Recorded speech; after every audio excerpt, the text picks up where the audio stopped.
If you're having digestive and gut issues in general, then it makes sense that you would naturally go to the gut first and try and fix whatever's going on there. But a lot of people don't realize that digestion actually starts up here in the brain. See, if our nervous system isn't in a rest and digest state, which is known as the parasympathetic nervous system, and we're stuck in its counterpart of the sympathetic nervous system, which is fight and flight, then you can have all sorts of digestive issues purely because of that nervous system state. See, when we're in fight flight, it's meant to happen in very short bursts because we're facing a life or death situation. It's in our DNA from many hundreds or thousands of years ago when we were cavemen and faced a saber-toothed tiger, and it keeps us alive today. If someone pulls a gun on you or something like that and you need to immediately kick into action without thinking about it. But if you think about what goes on when we're in a fight-flight response, what happens to the body and what do we not need?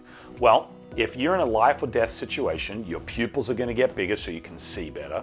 Your heart is going to beat stronger, your lungs are going to work better, blood's going to flow to your powerful muscles so you can fight or run. Blood's going to pull away a little bit from the skin so that if you get cut, you're less likely to bleed to death. But what do we not need in that small moment? We don't need our immune system, we don't need our reproductive system, and we don't need our gastrointestinal system. This is why when you're in a fight-flight response, a lot of animals and some humans might pee or poop themselves because the brain's just flushing whatever's in there, getting ready to go and fight or flight. So if you sit down to eat and you're in a stressed state, especially if you're in a chronically stressed state because maybe life is just chaos right now. Maybe it's chaotic at home, maybe the job's horrible. There could be anything causing it, or you could have an underlying issue like a mold problem or parasites or Lyme disease that's keeping your nervous system trapped in that fight-flight response. So if you've already got that chronic state, this is even more important. But what if you're normally not stressed, but you sit down to eat and you've just had a stressful moment, maybe some knucklehead cut you off in traffic or something like that, then you need to get your body back into the parasympathetic state before you eat.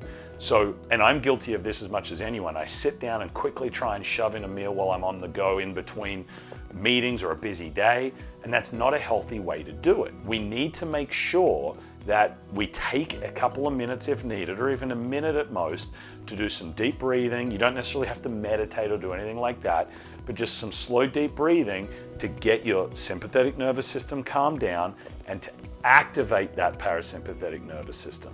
That's what's going to get the gut more receptive and ready to digest and break down foods.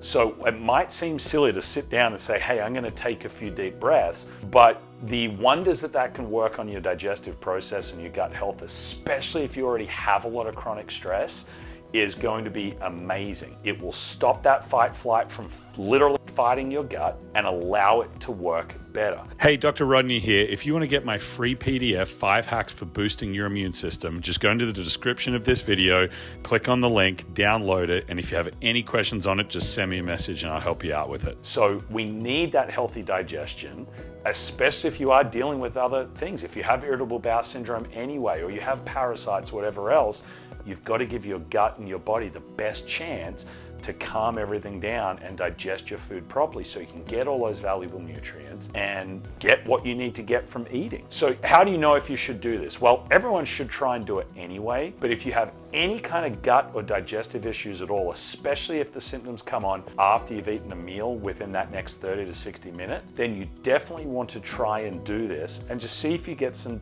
changes. Now, it won't always fix everything, because if you do have these other underlying issues, then your body's going to be stuck in that chronic state anyway, but it will still probably calm it down a little bit. But it's a key thing that you might be missing that's causing that gut to stir up even more. So give it a try and comment below and let me know what happens if you get any positive changes from it.